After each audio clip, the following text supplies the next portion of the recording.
They just have more talent. Like Devontae Smith is a really good player. And when it comes down to clutch moments, he just makes plays that Green Bay players cannot. They don't have the person, they have Romeo Dobbs out there. He's not going to make a clutch play in the fourth quarter.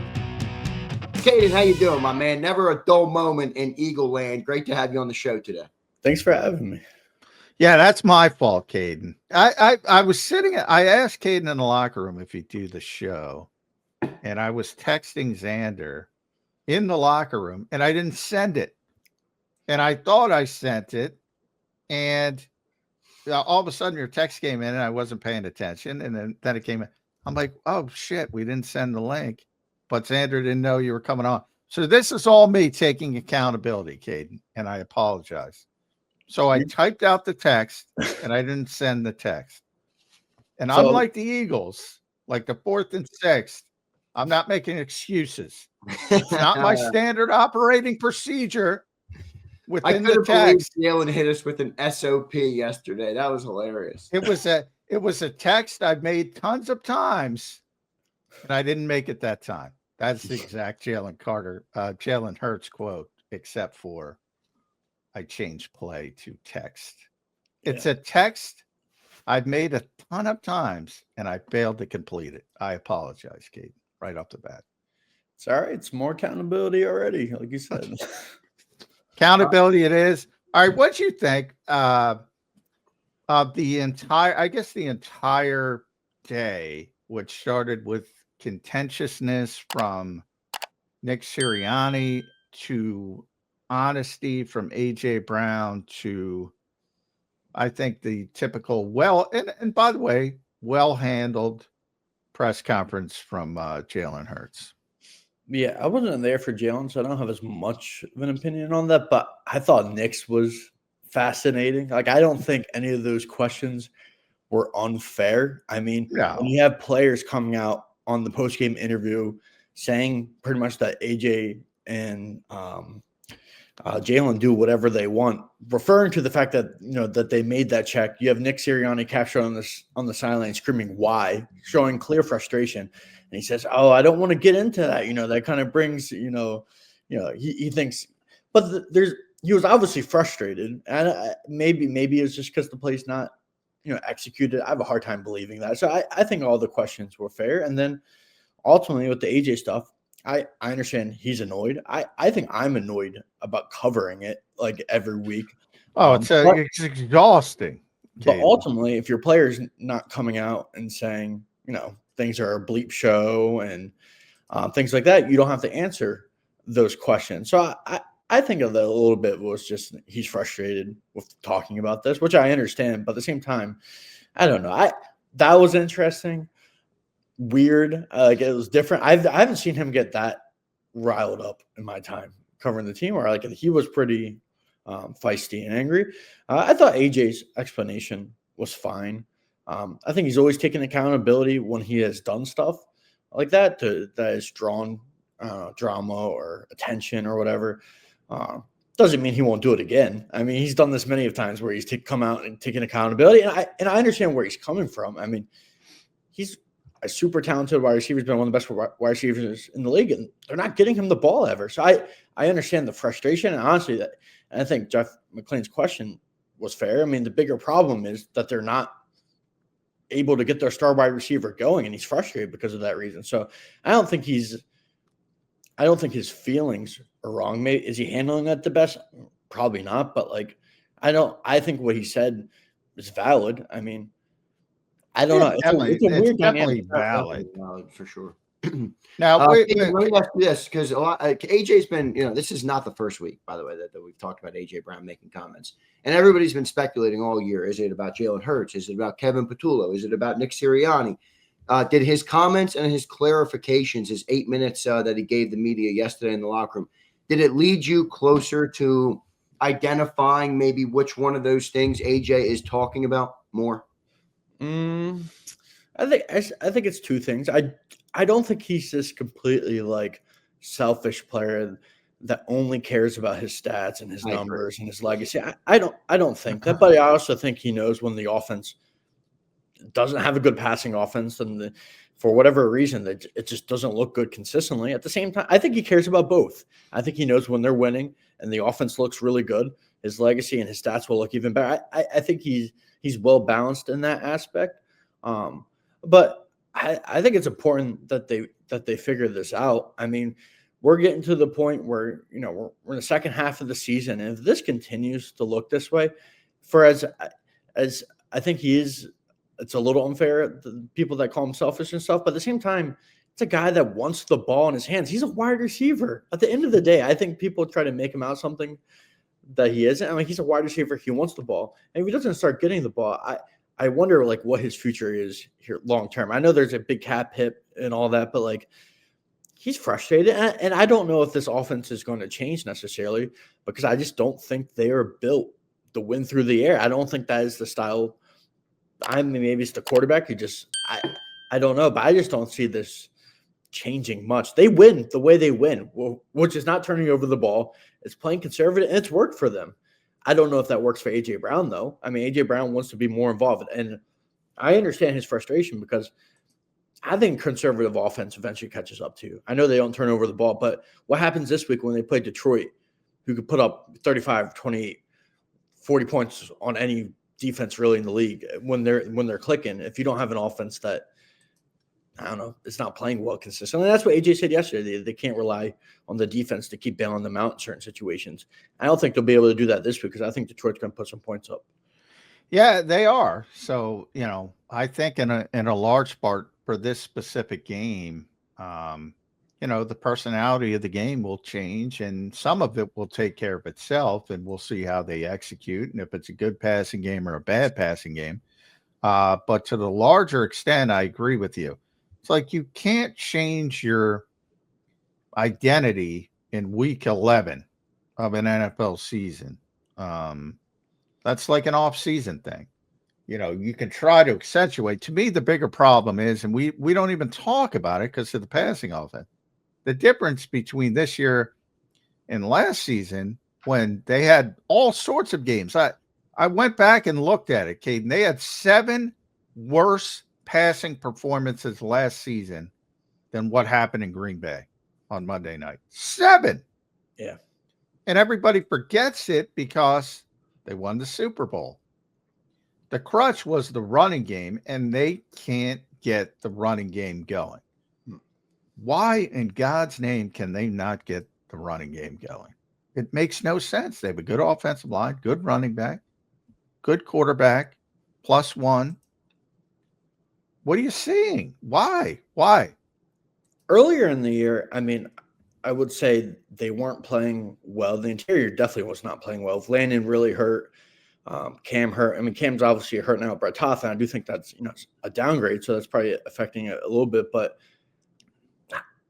it's hard to explain because I think Landon's been playing better of recently. Yeah, he has. Now he's hurt again. He's got a 4th injury, a quad now. It's probably going to get even worse then. Then Lane's been playing well. I think Jordan's been a little up and down at times, but I still think he's a very good player. I couldn't explain to you. It makes no sense to me that Saquon Barkley has not been productive. A.J. Brown has not been productive. This entire offense, for the most part, has not been productive with the star talent that they have. And like you said, it's a run game as well.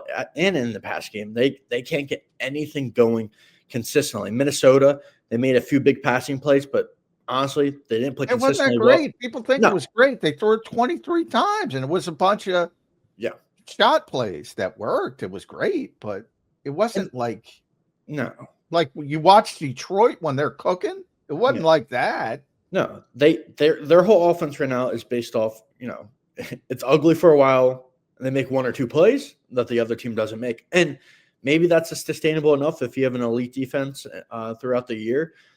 But I'd be worried about the run game. I thought their only real complete game was against the Giants, but it's the Giants. I just don't know. I'm worried about this offense, and there is no real explanation because unless you're telling me that Saquon Barkley's gotten worse and this offensive line has gotten that much worse, these players aren't, and AJ's gotten worse, and the only person I can really pinpoint to is there's a new coordinator, and it looks ugly all around. Run game, pass game.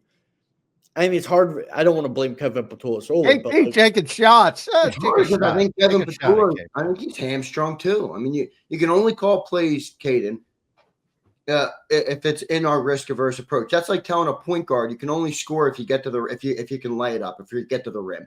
Got to take away his 3-point. Got to take away the mid range. I mean, it's going to look ugly. You know, I mean, that's what I feel like Kevin Patullo is operating under.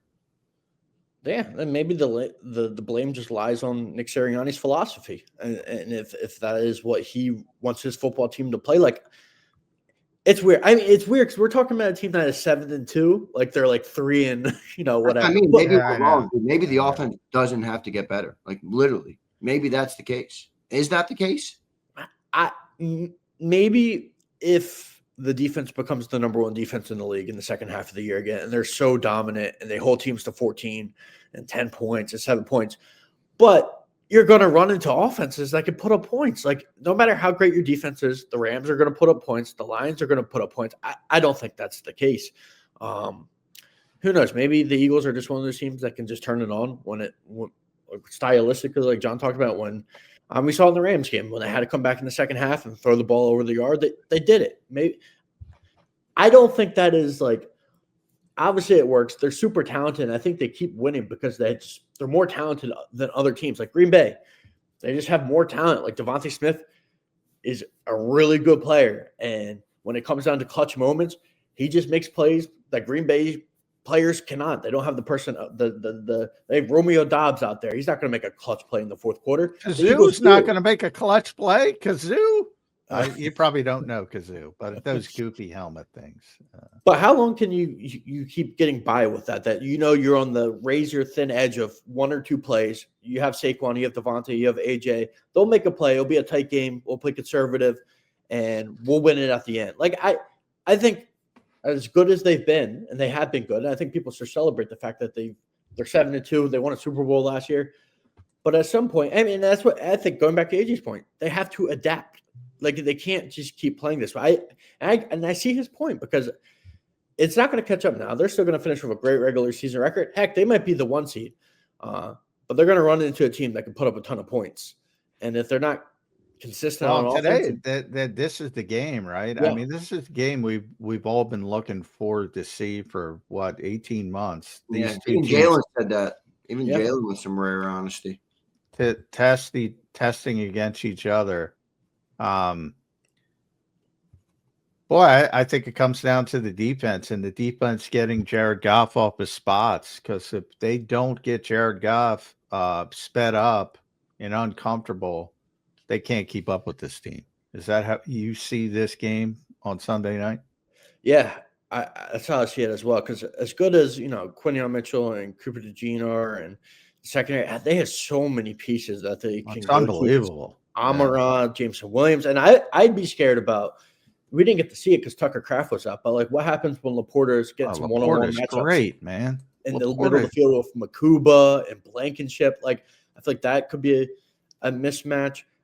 But I don't know if interior line of Detroit can block Jalen Carter. I don't think they can. What's his name? Kaidi Awashika, the former Eagles, great. Yeah, he's going to be starting. So. And they got Tate Ratledge and Graham Glasgow. This game is the Jalen Carter, Moro Joe, and Jordan Davis. Because if they show up and dominate, that could be the thing that neutralizes everything Detroit wants to do. Running the ball, getting Jared Goff off his spot. If they could dominate, and I think for as great as the linebacker, I mean, it is the strength of this team is the middle of the defense, is the defensive tackles and the linebackers, as great as the corners are. And if they can dominate in the middle of the field, they can stop the run, and they can cause interior pass rush on Jared Goff.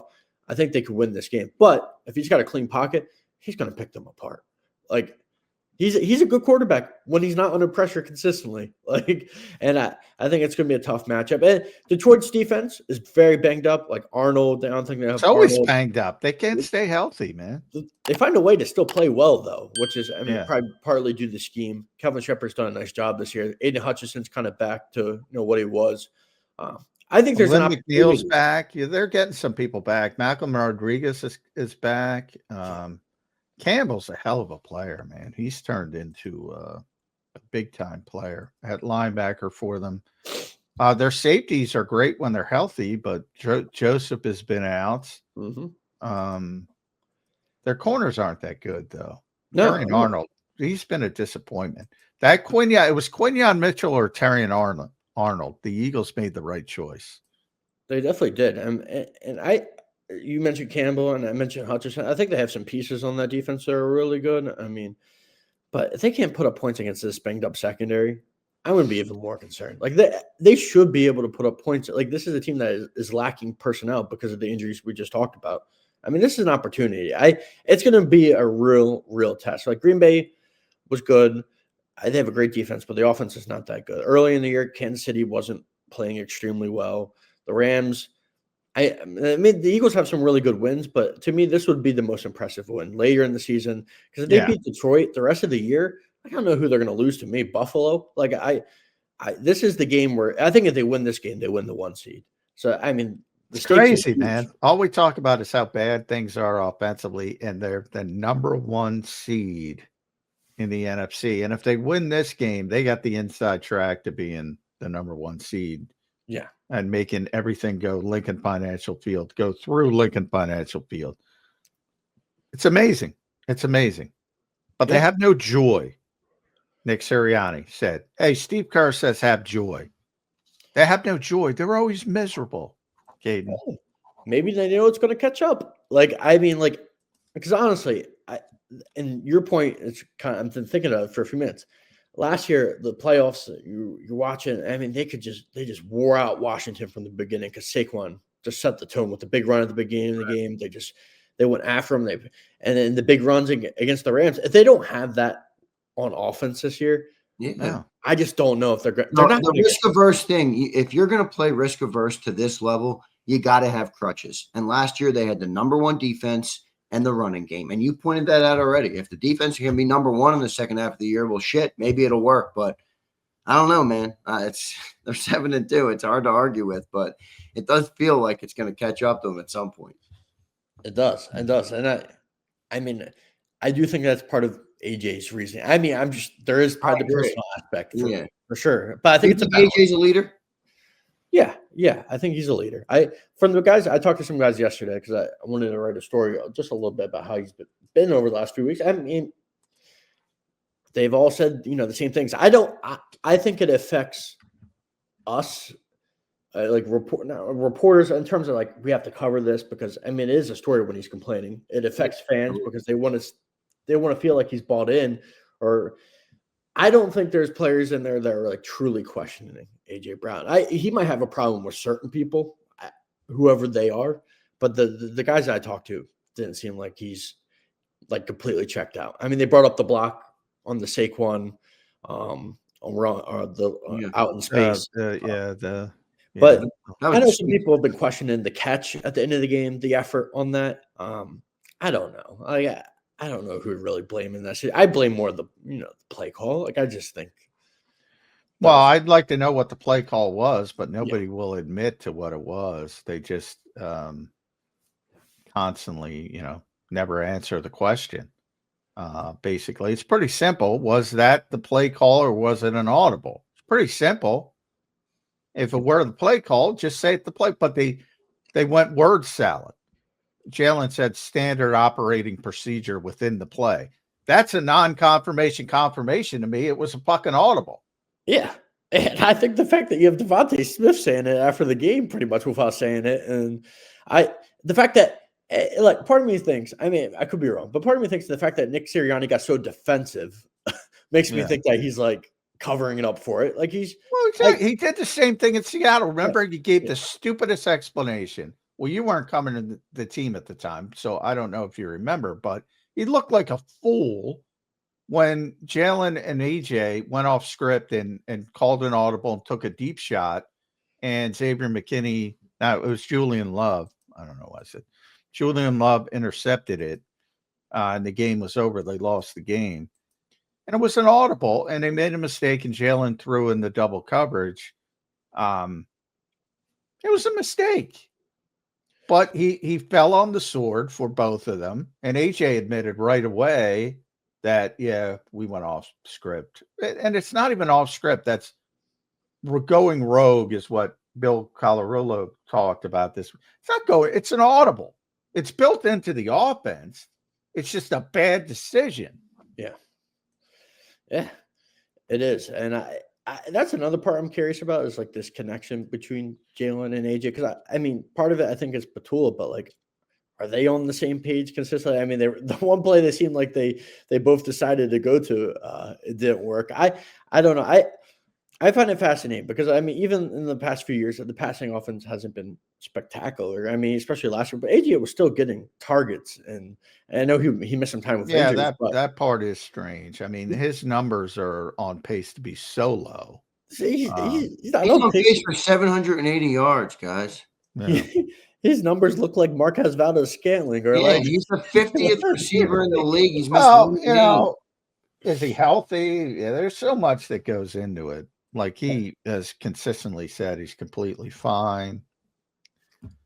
It wouldn't be the first time a player doesn't tell the truth about what he's dealing with. You know, he had the knee injury. He kept that to himself, you know. I mean, that's a fair point. I mean, is he playing the same way? I mean, is he getting the same amount of separation?